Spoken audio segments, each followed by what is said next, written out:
It was one of the best things I thought the BBC ever did, ever. It was based on a book. It was on television in the 70s and or 80s. And I remember it for its beautiful setting, lovely storyline and good actor. The dry stone walls, lots of animals. It was set in the Yorkshire Dales and it was 3 vets. A fantastic relationship where the older vet was a loving bully as such. I liked Siegfried especially. Carol Drinkwater being really just very beautiful. There were James Herriot, Tristan Farnan, who I think went on to be Doctor Who. Something about a cow and a fist. It opened my eyes a little bit when I see the rubber glove. It wasn't acting. These poor actors did have to put their hands up cows and things. Dogs, Pekingese, I seem to remember. Mrs. Pumphrey, who had a little white dog, a Pekingese, I think, called Tricky Woo. I loved it. I used to watch it all the time.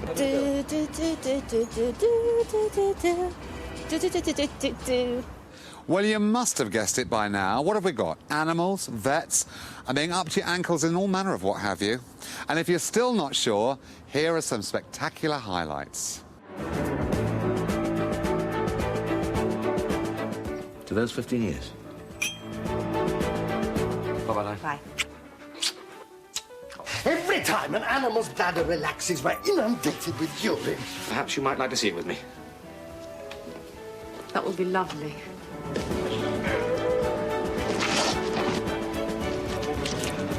Any special pleading?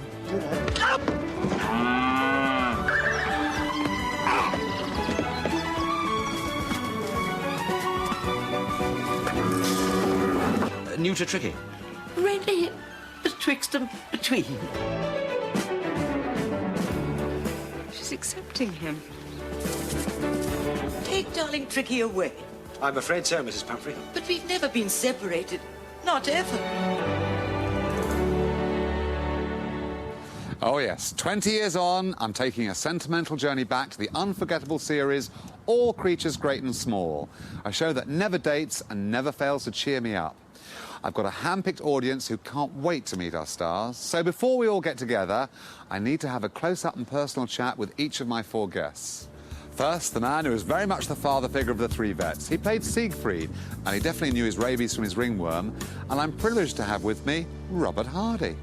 Robert, welcome to Stars Reunited. Thank you very much. Was it fun? Because it looked like you were enjoying it. Yes, it was fun. I always thought from the very beginning that it was going to be a dicey, short-term affair, because I thought it would bore the towns to death and would irritate the country. Oh, really? And I was totally wrong, thank God. So you were quite surprised it became this phenomenal success? Yes, I was surprised. Did you really enjoy making the show? Yes, a lot of it was great fun. There were moments of horror, of course, because in the end we filmed right through the year. And we had some appalling winters, 1978, 9, I think, or whatever. And the snow was high and the ice was solid. And there were moments, I remember 2 occasions, when we were so cold from the wind on the tops that we couldn't speak. Oh, my goodness. We were frozen. We had to stop. See, what is interesting about you as an actor, Robert, is Churchill, Malcolm Campbell, Siegfried, real-life characters. Do you enjoy particularly playing characters that were real people? Yes, I think I do. Yes, because one has something to latch onto. Does that make the job easier? Makes it more interesting. Yeah. Because you try and be as a background to what you're going to do in the script. You try and be as like the person as possible, so that if anybody remembers them, they say, spot on. OK, well, now, listen, we're about to be reunited. Every cast member that we've got here today haven't seen for a little while. So how are you feeling? Who are you looking forward to seeing most? All of them. Oh. Of course. Well, be patient. It's not far away. Right. Next, she was always indoors for all those vets, and fragrant and beautiful with it. She was Helen Alderson. Of course, she became the original Mrs. Herriot. It's Carol Drinkwater. Good to see you. Lovely introduction. Thank you. Well, it's true. You look fabulous. Thank you. Carol, you starred in 42 episodes and 2 TV movies of the same programme. That's right. Yes, I did. Would you say that was your big break? It was my big break in terms of television. Before that, I'd done A Clockwork Orange, which was my first role out of drama school, which was only 2 lines, but because it was Stanley Kubrick, everyone remembers it. But this was the big thing, and I remember the script editor saying to me at the time, this is going to make you a household name. And, of course, I didn't even begin to understand what that meant. I kind of went, yes. And then I was walking the Great Wall of China after we'd finished making the first series. I was off travelling. And I was just walking along by myself thinking, you've got yourself here. And a couple walked past and said, that's Carol Drinkwater from All Creatures Great and Small. And I thought, that's the power of television. That's a shock when that happens. It was amazing. I couldn't believe it. And did it bother you? I mean, what was that feeling like? At that stage, I thought it was wonderful. Later, it began to be a little intrusive. But at that stage, I kind of thought, my goodness, I'm quite famous, you know. Well, the character, of course, you recorded that in the 70s. So it was a character of the 30s. So the feminist movement wasn't what it became. And it was very much off-kilter with what the world was viewing, how the world was viewing women at the time. Yes, it was bizarre because I can remember when we started my very first batch of filming, I was up in, obviously in Yorkshire, and I did a scene in a graveyard with Chris, and I was wearing trousers. And when that went out, they got letters from people saying no one of that period would have worn trousers. That would have made her seem like a slut. In fact, the real Joan... A slut? Yes, they did. There were letters, and the BBC said no more trousers for Carol. And in fact, the real Joan had worn, she was the first lady in her village to wear trousers, and she was very, you know, she was really quite a modern woman for her time. And that was how I wanted to play her. But the Beeb kind of said, well, we better play that side down a little bit. But indeed, it's true. At that time, women were inside, making cups of tea, reheating the tea bag. It was a bit like that, yeah. I've got to ask you something about, oh dear, how do I put this? You're a sex symbol. I mean, you were, and you know you were. No, yes, the thing that used to make me do. laugh, and I do sometimes tell this now when I'm doing talks and things, is I was called the woman who brought sex appeal to Wellingtons. I'm not quite sure. So that was kind of, but I didn't know that I was really a sex appeal. No, we're not men falling at your feet, because if we were to believe everything we read in the papers at the time and how the image was portrayed, you know, I mean, as you just said yourself, you know, made Wellington sexy. Was this a problem? Were you getting men fall at your feet? I wish that had been my problem. No, I mean, sure, I got letters. Sometimes people wrote to me and asked me to marry them and things like that. So, a few, just a few, yeah. I know you mentioned the Great Wall of China and being recognised all over the world. Does that still happen? Because it's still on everywhere, isn't it? Yes, but in the early days, people used to say, you know, you were Helen or you're Helen. Now people come up and say to me, it's Carol, and I've read your books and things. So it's quite nice I've made that transformation. Because I think at the time, I began to wish that they didn't only recognise me for Helen because I'd done so much else. And now it's not that anymore. People do remember it, and they do say, and I remember you in All Creatures, and I love that series, or something like that. But it's not specifically for Helen anymore. After 42 episodes, 2 TV movies, you handed the role over to Linda Bellingham.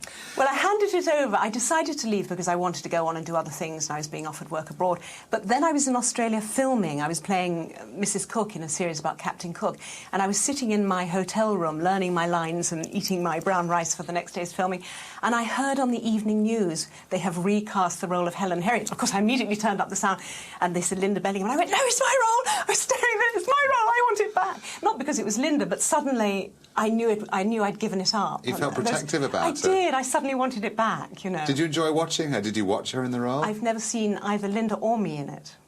I've never seen it. I don't watch my work. Oh, look, my jaw just hit the floor. I know. But hang on, why didn't you watch it in the first place? I never watch my work. I just don't. I found early on that I was destructive, self-destructive rather than constructive, and I decided not to do it. So I've seen only odd snippets of it here and there when I've been on a chat show or something and they've shown a bit. I find that extraordinary. I mean, I don't watch everything I do, but I would say for a big series like that, you'd have made a point of watching 1 or 2, or just... No. And people give me tapes of stuff I've done and said, here, this is... And I never watch it, I just store them all away. Maybe when I'm older, I'll sit down and watch everything and think, well, you know, was that me? Did I really do that? You might look back at a tape thinking, why did I bump into that bit of furniture then? Why did I worry? Why did I think that? Why did you worry? Why tear myself to shreds worrying about it? We're very nearly at the point where you and the rest of the cast are going to be brought together for a magnificent reunion. How are you feeling about that? I'm a little nervous of seeing them all again, but I'm looking forward to it, yes. I'm looking forward to seeing them very much. An emotional tear, perhaps, maybe? It might be. I'm such a sop anyway, so we'll see. Okay. Yes, I think so. Well, won't be long now. Next, the man who played our veterinary hero, James Herriot himself. He is, of course, the one and only Christopher Timothy. Good to see you, Christopher. Good to see you too, Dale. I would imagine a role like that only comes along every now and then. Did you really, really want that show so badly? Yeah, I was doing the job, and somebody said, I understand you're in line for James Herriot, and I sort of half knew that it was being planned, but I only knew because people had been feeding me information that I shouldn't have known. And when I heard that, I just made sure I read all the books, which I read very quickly, and all sorts of things happened in between that moment and my actually getting it finally, but I did get it in the end. I suppose the word went out. They're making a TV show of this. Everybody's going to want that role, aren't they? I suspect.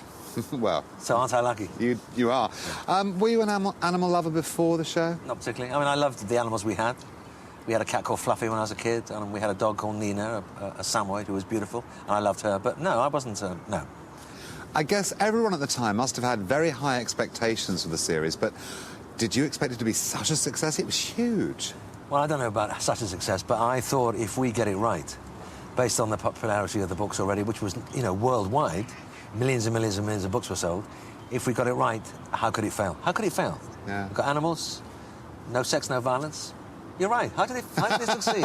And romance. It had romance. That's true. It did lots of that. And it also had a lot of elbows going up a lot of animals' backsides. Well, that's what people talk about. Do people still drive you mad about that? Because that's what a lot of people remember, particularly made that show different, that you actually showed the very graphic side of that. Yes, you don't put your elbow out because you break your arm, don't you? You do that. You part the... No, don't. No. And it's lovely. It's very warm.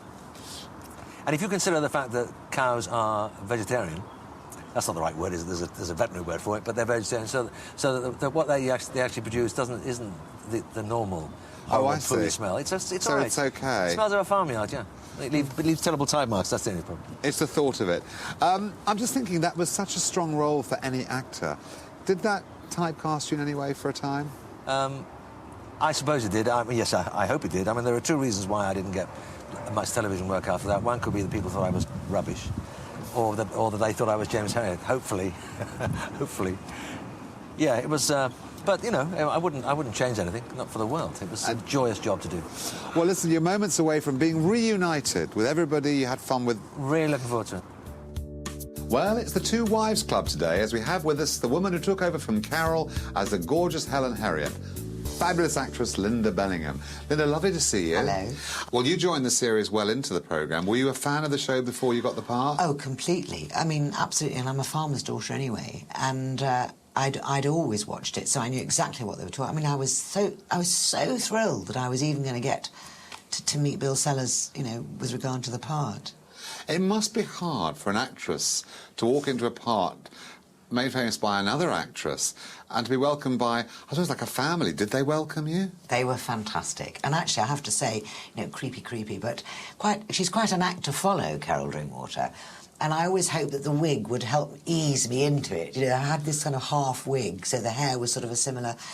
yes, but it was an ordeal by fire because the first read-through included all the actors in, like, 13 episodes. So there was a table round which were sitting 80 people in a great long table. And I thought, it was one of those, you know, they're going to say, why have they cast her, kind of thing. But it was brilliant. For an actress to get into a part is one thing. To get into a part that's already become established by another actress begs the question, are you anything like the character yourself?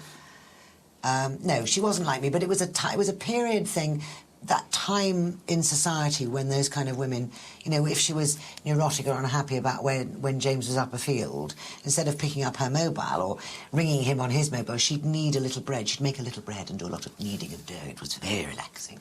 And she'd be doing a lot of, I wonder where James is. And any drama in the family was, would like a cup of tea, James? You know, that was, you know, sort of what women... So, no, not like me at all, really. When you walked off the set for the last time, not perhaps knowing it was the last time, thinking, well, I'll see you next series, and then there wasn't another one, you know, did you then think, when you did find out that it wasn't going to be on anymore, that, well, it could be some years later, you'll be sitting in a room with another presenter, bringing you all back together again? It's a bizarre thing, isn't it? It is bizarre, but you know, it's lovely to get the chance to do it, because I watch it, and the weird thing is that even though the series finished all those years ago, I still get letters, I'm sure Carol and Chris and everybody does, from America, from Australia, because it's constantly being shown from Canada, and you think, it's like another life. And so the chance to actually come and see everybody is just Really nice, actually. Who are you looking forward to seeing most? Oh, no, that's not fair. I love you all. No, I love them all. The sheep. The sheep? Can't guarantee we've got a sheep for you. I remember that sheep is... Third one in the pen on the left. That was the one. I know Always the one very you difficult. mean. OK, well, won't be long now. Be patient. And it'll be kisses and lovey hugs all the way round. Lovey? What? Reunited, yeah.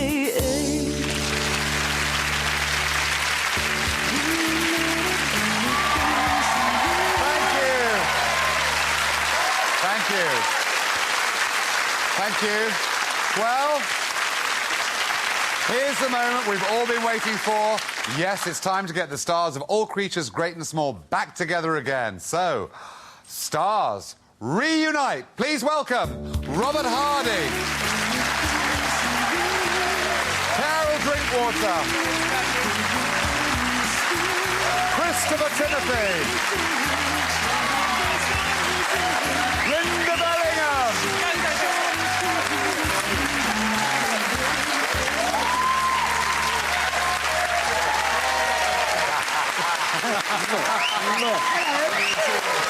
Oh, look. Come and sit down. Come and sit down. Come and sit down.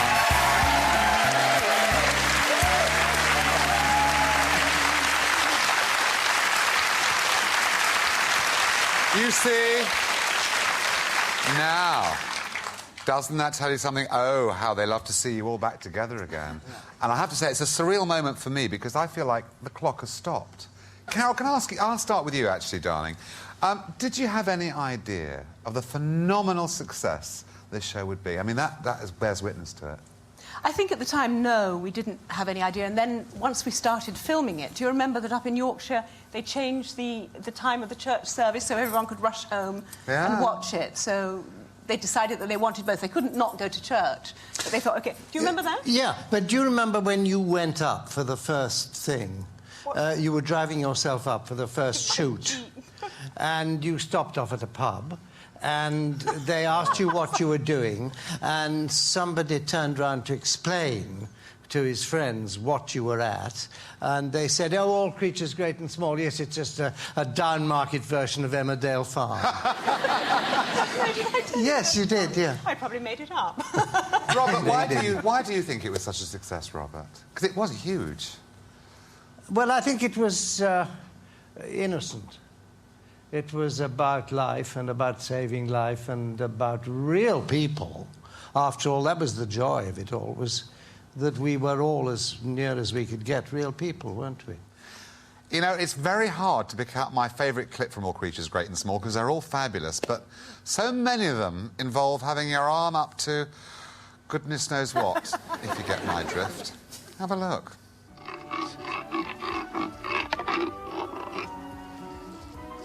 That should do you well, chap. Steady, boy, steady, boy, steady, boy, steady, boy, steady, boy. It's a perfect fit, Pat.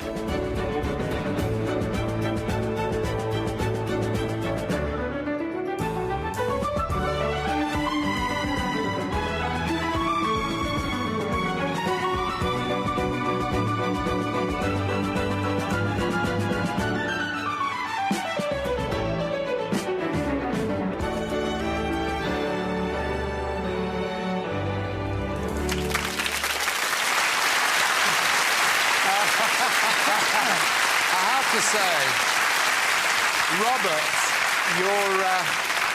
your expression, the joy that you showed when that happened. Had you had any experience dealing with animals before this? Well, yes, for as long as I can remember, which was a great advantage. I mean, when they asked me to do it, it really felt as if I'd fallen into the right bucket, because I'm a country bumpkin, you know, and it was second nature. Although, of course, I wasn't in any sense veterinary, but... now, we're going to come to that a bit later, actually, because you had an expert, but maybe I will, maybe I won't. Let me ask you, Christopher, how realistic do you think the show was in terms of veterinary science? Was it your arm up the cow's bum? Of all the people in the country to ask me that question, I think it was Linda. Couldn't believe. The week before we started, I went up in advance and met Jack Watkinson, who was a vet in Laban, right in the heart of the Dells, and with all love and respect for the people present, it was probably the best week of the entire job. It was such a joy and such fun and such... And I learned how to stick my hand up a cow's and things like that. I didn't learn anything else much. But the most interesting was that I met Robert about 24 hours before we started filming. We hadn't met before, but very, very briefly, after I had my week with the vet, and he said, what have you learned? Was it fun? I said it was great. I said, well, one thing I did learn was that about horses, but I feel I'm still very wary of horses. I'm braver about other animals than I thought I would be, but I am still nervous of horses. And Robert said, stay wary of horses and you stay alive. Oh, really? But did you enjoy generally working with animals? Did you enjoy working with animals generally? Enormously, yeah. And there truly is not a child or an animal I wouldn't work with again, but I can give you a list of grown-ups. They're all on the sofa. Yes, they're all here. No. Girls, I've got to ask you two, because you're both looking very glam indeed on the show today. You don't look like country girls. Maybe you are, maybe... Are you country girls? I mean, is this a new discipline for you? My mother's family is from a farming family in Ireland, so I'm half a country girl originally, yes. Yeah. And I'm a farmer's daughter. Oh, are you? And in fact, when I got the job, I got the job by bludgeoning Bill Sellers into believing that I was a farmer's daughter, but I'd done a lot of the things that you were all doing, and it always made me laugh. My dad used to say that if I ever had children, if I went into labour, all I'd need was a bale of straw, and I'd be fine.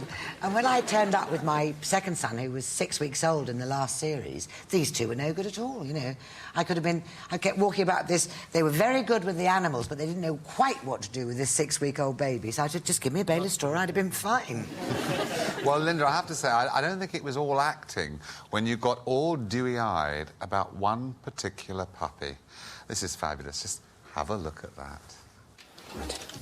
Calcium, 10 cc. You won't let her die, did you? This calcium should do the trick. Humphrey.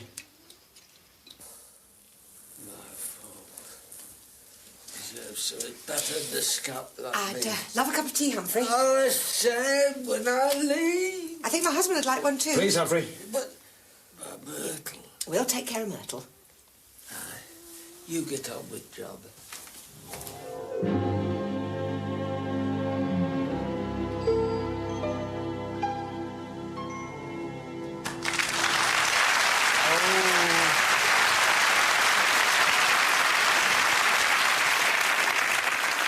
Linda, tell me about that puppy. Oh, the dog. Because there's a story about that puppy.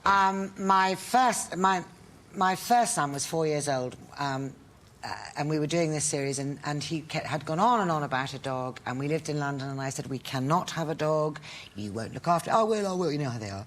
And we did this scene, and he was standing watching this.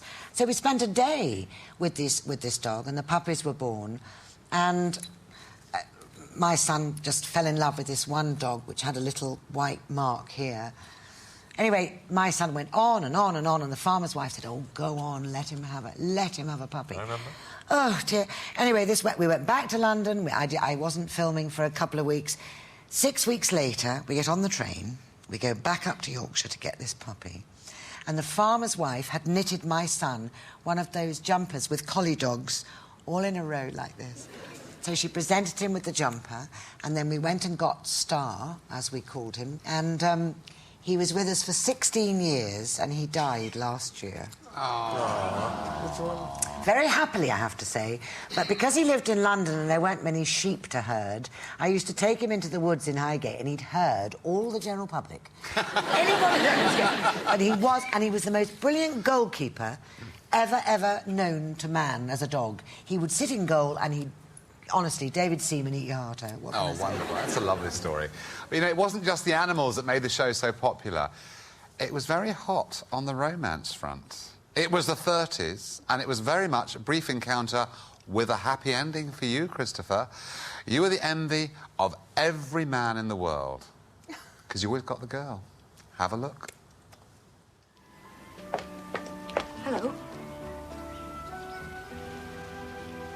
Hello.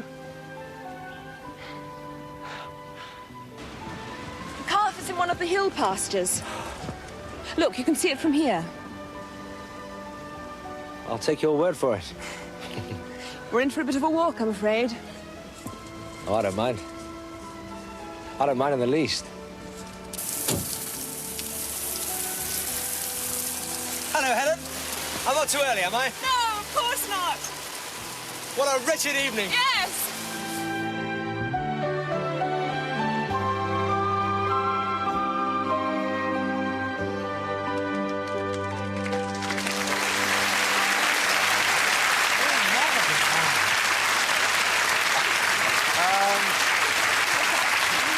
You don't remember? I was actually going to say to you, does that bring back good memories for you, Carol? Oh, it's extraordinary to see it all again, to see that, because that must have been, that very last scene, I think, was almost the last film I did in it. Wasn't it? It was the last, yes, it was the last film. So that was all taken over several series and things. That snog was on our honeymoon when I couldn't walk. Oh, was it? Yeah. You see, I don't really remember. See? There we are. Oh, how terrible. so A passionate romantic. embrace on a honeymoon and you don't remember. I'm devastated. I never got any of that. I took it all with me, love. Hello. I think she wore him out, to be honest with you, Linda. Well, do you know what? Sitting around here, there's one person missing from our reunion who I know you all absolutely adored. Now, she made sure everything in the house ran like clockwork. Of course, I'm talking about that wonderful actress, Mary Hignett, who played the housekeeper, Mrs. Hoare. So let's remind ourselves of her wonderful work. Have a look. What a sight for sore eyes. Mrs. Hoare, I have always held you in the very highest regard. And how about a pot of tea for the workers, Mrs. Hoare? Right, Mr. Tristan, where would you like it? Oh, Mr. Farnham, will you, Mr. Harriet, be back to lunch? No, thanks, Mrs. Hoare. We give it a miss today. Just as you like. And while I'm at it, could you please not wash up dishes? It's a free country. Or it would be. If there weren't so many little Mr. Hittlers hereabouts. Ourselves. Ourselves. Tomorrow is Women's Union sherry party. I left my potato, Mr. Farnham. How was the sherry party, Mrs. Hoare? There is no need to shout, young man.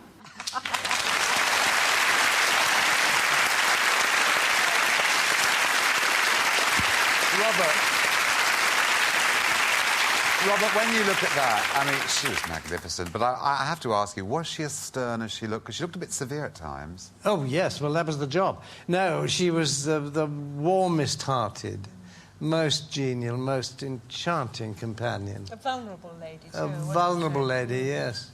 No, she was a total dear. I absolutely adored her. And it was tragic that she died far too soon and left us bereft. Christopher, do you have fond memories of her, or many memories, indeed? Yeah, I do. It's interesting, isn't it? Because you're quite right, she's not that stern figure, except because I was much younger and less well-behaved, obviously, than Robert ever was. She was quite strict with me. And once or twice, she would say, that's not how it would have been. Oh, really? Talking about the old days and things. And it was also, she was very, very strict with, and I mean this in the nicest way. I mean, it was always well received, but she always, when they was dressing the set, would talk about the way the table was laid. I remember that. Well, she probably had it inbuilt about etiquette and about place settings and she was old enough, without being so old, that she remembered all that. She was extraordinary. Oh, fabulous lady. Yeah, fabulous lady. Greatly, greatly missed. Well, I have to say, this has now come to my favourite part of the show. I've been doing a lot of research into what went on behind the scenes of All Creatures Great and Small. Oh, yes. Be afraid. Be very afraid. I found out a few things about you all, each and every one of you, that you probably wouldn't want the world to know about. So it's time to own up. One of you was told that until you got the part, you had to lose 10 pounds in weight. I'm sorry, I had to say... It's me. Oh, you owned up straight away. I do. Listen, in fact, at least I lost them. Yeah, that's true. Blimey, I was so cross. I mean, well, the thing is about television, as you know, £10 on is another £10 on the television screen. And when I went for the interview, because I thought this is serious drama, listen, I was coming from those dreadful commercials where I mixed lots of gravy. I thought, I'm a serious actress, it doesn't matter what I look like. And the producer said, well, you know, and I'm going on about being a farmer's daughter and how I do farming and I do dirt and I do cow pads and I do all sorts. He said, you'd have to lose weight. Lose weight? He said, yes. I said, but she's a country girl. He said, well, I do feel you should lose £10. I was so cross until I got in the studio and they put me in a costume, and it was long before Madonna did cones. Let me tell you, girls, in 50, the bras were like, honestly, iron, and they gave me a little tight jumper, and everything looks bigger on the day. Well, I used to follow my boobs into shot. There'd be half an hour before I came on the screen. It was just... huge. They were so unattractive, and I kept saying, why do I have to wear this underwear? No, it's period. OK. And then I went into makeup, and they gave me this hair. I said, why do I have to look like this? It's a period haircut. I said, no, but everybody looks rubbish, do they? Excuse me. People could look attractive, couldn't they? No. So I had... So then, after the first series, I said, cut the woolies, because they weren't attractive. Well, I have to tell you, before the end of the programme today, I couldn't resist it, Linda. So at some point, and I'm sorry, you cannot bribe me, you cannot stop me. There will be a picture of In the Woolies. Oh, there will be. I'm sorry, but there will be. But more importantly, which one of you threatened to walk off the set before the series had even ever begun? One of you said, that's it, I'm off. Well... yes, it wasn't the set. It was the producer's office, and he said, "Well, if that's all agreeable," and I said, "It sounds fun. We're going to film it in Derbyshire," and I got up and made for the door. I said, "No good at all. If you're not going to make it in Yorkshire, this is about Yorkshire. Derbyshire is lovely, but it isn't Yorkshire." Absolutely. And made for the door. It's very brave to have a little minor strop like that, don't you think? I mean, that's incredible, really. Well, I'd been honed to it for years. Yes. He trained us all. Yes, he was our kind of flagship in that way. If there was some standard that was required, Robert was always there saying, this is what we need. Well, if ever... everything we do, we learn from Robert. And I have to tell you, I'm not being asked enough questions, so I'm out of here. Oh, well, I was about to say, if at any point during the next few moments of this show you feel like you have to... Will someone give me a warning sign that you could all up and go, please? Promise. And I hope it's not the next question I'm going to ask you. One of you... Do you know, I can't believe this to be true of any single one of you, what I'm about to say. Who can this be? One of you told the filthiest jokes known to man and was good at it. Now, who was it who was the filthiest joke maker? Leave the set. Surely not Linda Bellingham. I'm afraid, and you're not going to hear them because it's daytime telly. It's about a farmer's daughter. It's all natural stuff. It's good natural stuff. Sorry. Yes, I do. I do. You do like a... You do, but you do ever so well. But your jokes are sometimes good when as well. you're on a bit of a hillock, you know, with the wind howling... Don't start. You have to fill in the hours. I'll fill in the blanks, don't you worry. Now, Christopher, both of your wives are here today. So let's have a look at... let's have a look at the two of them in action with you. You lucky so-and-so. Have a look. Yesterday, you were Helen Alderson, a plain, simple country girl. And now this morning, you're transformed into the beautiful, fascinating Mrs. James Herriot. Hey! Look what I found. Oh, no. Oh, yes. But that's all the cash I've got to last me the week. You know the rules. All loose change in the piggy bank. Go on, then. Play hard to get. See if I care. You can go or stay. I'll take a running jump at yourself, you silly little cat. Bye-bye. Bye. Oh, have I told you today how wonderful you are? No, not yet. Did you intend to? Yes. Today and every day, you will be reminded of how terrifically wonderful you are. To help you God.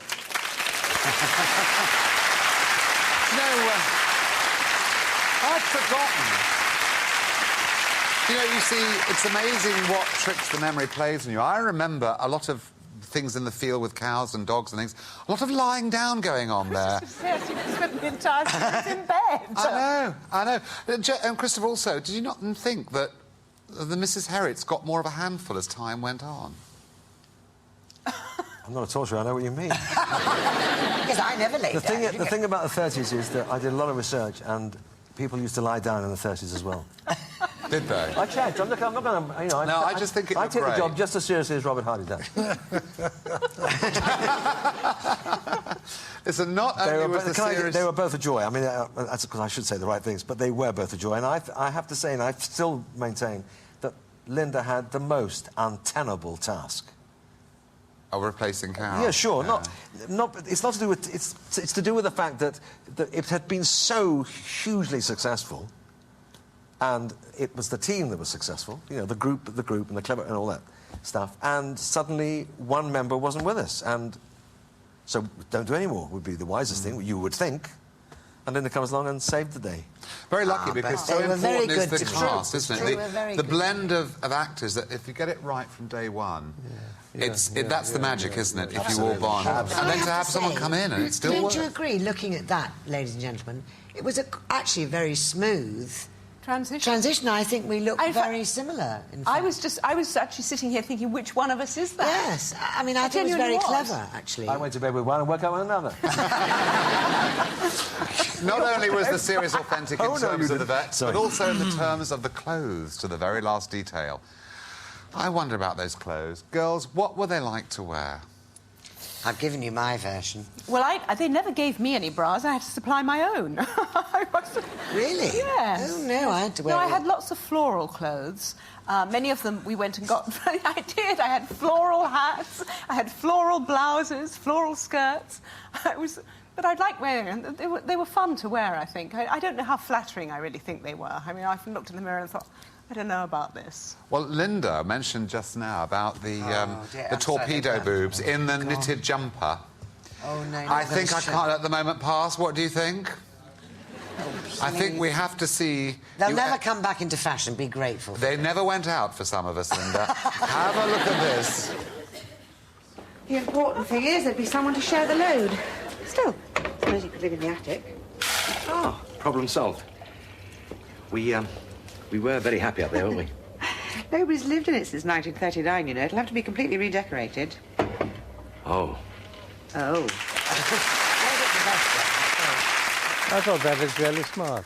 Yeah, look, lovely. A very Can I just quickly say matching that the twin best set. thing, your children, the children that you had first, that I, took over, who were very sweet, but in my series, I sent them to bed and they didn't come back again. I said, one episode, I went, go to your rooms, and they never returned. Why was that? Did they grow up? I guess they got too old. They were about 40. Don't look very old. Now, listen, you can't top the ratings without getting into the tabloids. You really can't. And one way or another, each of you made the newspapers. So let me remind you of some of the headlines. Oh, you're not going to like this, are you? No. So I've got the headlines here, and please, guys, fill me in. Let me find one which is... Oh, I like this one. Oh, I like this one. Another ribbing for Hardy. Yes, I ended up in the Catterick Hospital. Oh. But it wasn't the only time. Because the extraordinary thing was being, as I say, a country bumpkin brought up with animals and all the rest of it, I was the one who got more hurt than anybody else.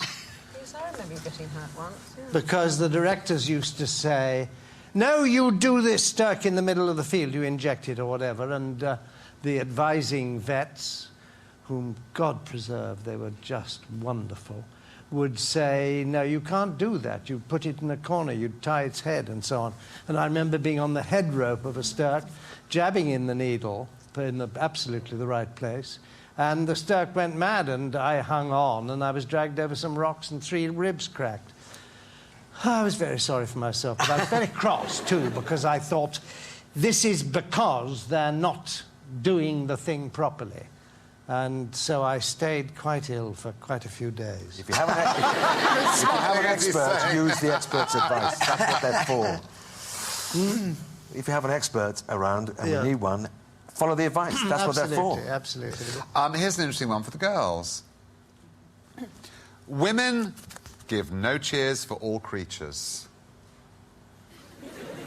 I know who this is about. I know what this relates to. Do you? I don't. I don't either. I've got the name Christopher attached to this. You're at it again, love. Scottish widows or something. I don't know either. Women give no cheers to all Or creatures. something before. Yeah, we did drink a lot, and it was Scotland. Scotland. People in Scotland complained and said, because when we used to come in after a hard And day, have a like whiskey. you do, right? You do. And Robert would pour me a large scotch, and I used to drink it. It wasn't scotch; it was tea, you know. And all these nasty letters saying you mustn't drink on television. Really? They really caused such a fuss. They were very, very upset, and the BBC adhered There's a word I don't use very often. And so they stopped you having a drink on the programme? Gosh. Yes, they cut it down. They cut it down. They didn't They cut it down, and quite right. They cut it down. I think they cut it down to 1 or 2 glasses an episode at one stage. Well, I'm glad you admitted to that one, Christopher. I'm glad you admitted to that. I've only just remembered. I'm sorry. I'm really sorry. No, don't They worry. should meet some of the vets we know. Now, listen, our studio audience have been watching this, eagerly awaiting their chance. Speaking of which, I know that some of you have got questions for our cast members on the sofa, so who wants to go first? OK. It's questions to all the cast. Did the real-life characters that you played like the way that you played them? Oh, that's a good question. We'll go down the line. We'll start with Robert. Did the real-life characters like the way you played them? My man hated what I did. Absolutely hated it and complained all the way along. It's fair to say that he hated what the author, Harriet, Alf White, had put in the book about him to start with, so I was on a hiding to nothing. But years and years went by, and I went to a lunch party in the rather grand place where Siegfried lived. And there were a lot of Americans round the table. I'd gone in for lunch, and unannounced. And Siegfried said, you know, these people from America, these charming people, guests of mine, they can't understand why you play me so bad-temperedly as you do. I mean, they've met me and they say that it's absolutely ridiculous what they do. So I tried to defend myself and said that the Siegfried version that I played was quite popular across the world. And then I said to him, tell me, Donald, who would you really have liked to have played it, your part? And he said, oh, well, somebody with charm, for God's sake, Rex Harrison. So I knew I was a dead duck. Oh. But we remained very good friends. He was very kind to me. He came round in the end, did he, Robert? He never came round, no. No, oh, fair enough. Christopher, what about you? Can I just pick up on that? The thing about... I didn't meet the real Siegfried for some time, but when I did meet him, his behaviour was a dead ringer for what Robert was doing. Uncanny. Oh, really? And that's probably why he didn't like it. But I suspect. Well, he's a real eccentric, and real eccentrics are unaware of their eccentricity. Absolutely. Yeah. And Harriet did... I mean, Alf White, he did write about those people for real. Yeah. He didn't make it up. He didn't give people... attribute things to people. Yeah. All I can say about Alf and I is that when it started, he wrote me a letter, and he just said, "Thank you so much. I did so enjoy it." And he wrote, "You are the Harriet I wrote." Now I wrote about, which is fantastic. Unfortunately, I can't find the letter.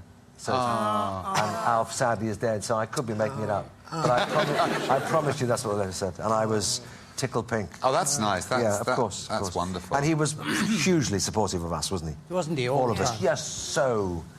There are two people who we owe so much. One is Alf and one is Jack Watkinson, who trained us. Yeah. And also, of course, his stringer, Eddie Strayton. Eddie Strayton, absolutely. Who did the studio... Absolutely, sorry, I forget. ...work, whereas Jack was with us always in the country. Carol, what about your character? Well, when I first met Joan, who was the real Helen, I'd been filming over one of the other Dales and came late, and Bill Sellers and the rest of the cast were waiting to have dinner. And I arrived, I went and changed very quickly and came down and sat at the table. And Joan opened her handbag and picked out a photograph of herself and put it on the table like a challenge and said, "That's what I looked like when I was 28. And I went, "Ah, yes, very beautiful, yes." And I could tell that she was going to be rigorous and strict with me. And I don't know. She did once say to me, "I like what you're doing." But she was tougher than Alf, wasn't she? She was very much tougher than Alf. And I don't know that she ever really would have complimented me and said yes or no, or she was pleased or not. Yes, tricky. She was a bit... She was tricky. She was wonderful, but she was difficult rigorous. For you in that situation. Yes, she was rigorous, I wouldn't have no liked doubt that. about it. Another question. Who has another question? Just like to ask Linda, you made Housewives something of a speciality. Does that get you down? Yes. No, it doesn't really. I mean, there was a time when I was doing the Oxo commercials, and I got this job in All Creatures Great and Small a year after I'd started, so it was very bizarre. And thank God I did get All Creatures Great and Small, because it kept my credibility up, because I sort of sold my soul to the devil. But I remember doing Terry Wogan, And in his inimitable fashion, he looked across and he went, "Oh, now, Linda, so you're eating them on one channel and you're giving birth to them on the other." Something, I was crossing the... and I have played, you're right, but I'm hoping that the next bit of my life I will move on. It'll probably be Granny's, but what can I say? I've got no choice. It's inevitable, the march. But I'm very lucky, in any sense, to have represented lots of different kinds of housewives, actually. So I'm very happy. And there's lots of us, aren't there, girls? Yeah. So I have to keep the flag flying.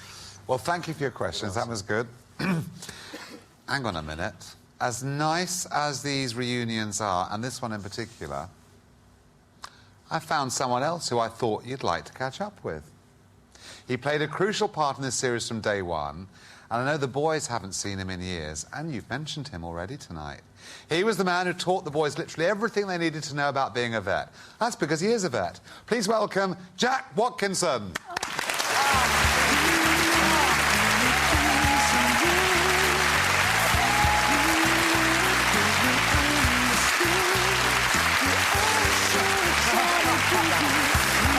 I love it. Lovely. Nice to see you.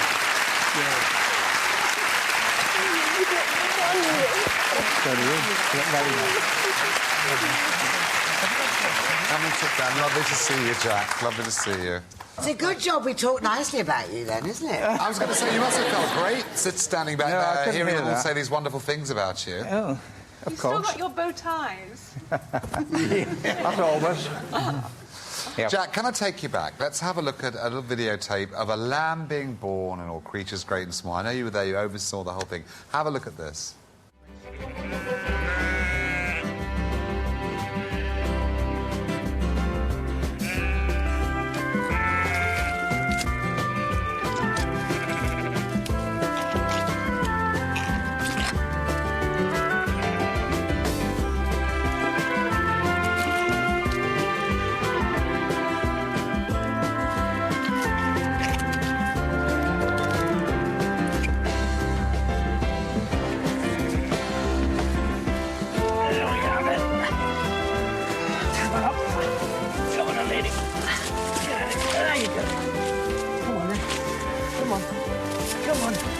There you are.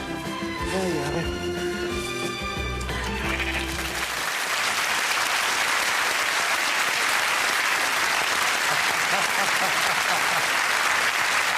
When you look at that, I mean, that's wonderful to look at. What were these guys like actually in the field? Tell me, Jack.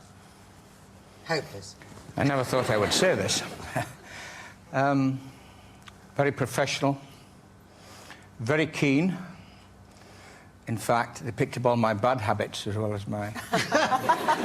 that particular shot was typical of the resuscitation process and lambing. I remember it well.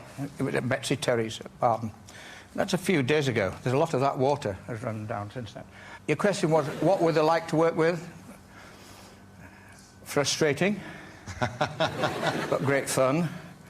My satisfaction is the success of the whole business when it was over. Of course we had frustrations, of course we had difficulties every day, but we had good compromise with the directors and the actors and also the farmers on whom we worked, and the local farmers were very cooperative, and they took very well to the series eventually. I think as was mentioned that it was perhaps misgivings when it was going to be filmed in the area, but it was well received, and we all enjoyed the success that it brought. Well, I know that Robert particularly and Christopher, they were both saying to me earlier that they, I think it'd be fair to say, felt that they couldn't have done the job without Jack, really. No way. Absolutely. No way. Isn't that fantastic? Have you heard the expression, we all need each other? Yeah, that's wonderful. I'm very pleased that they said that, but on the other hand,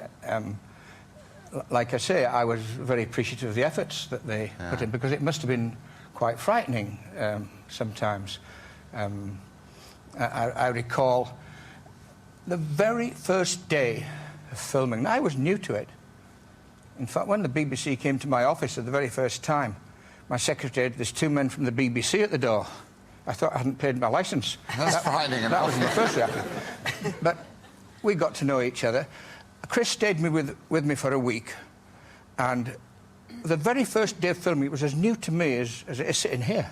And I'd arranged during that week to take Chris on my round to a very big short-horned bull. A what? A bull. You know.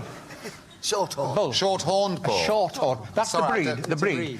And it was the sort of breed that we needed for the period of filming, and there weren't many about. It was a beauty. It weighed a ton. And if you remember, Chris, he was as quiet as a lamb when we went into him. I introduced you in that week. I went a time or two to the farm because I knew I'd selected that bull for the first episode. And it was quite... Until we started the very first day, that bull, it had sunstroke. And you had to put the cold hose pipe on it to cool it down. Boy, if you've ever seen a set cleared. It didn't like it, of course. It didn't like the lights. It didn't like the hose pipe. And so... Didn't like me, our first day's filming lasted about 5 minutes. Well, I have to say, a show like this wouldn't be complete without showing you one or two scenes which went wrong. Inevitably, filming with animals is unpredictable, but these are great. Have a look at these. He's had a stroke. Reckoned it was something like that. Is there aught you can do, James? He's not in pain. He's quite comfortable. But he's paralysed on one side. Come on, buddy. Come on. Come on.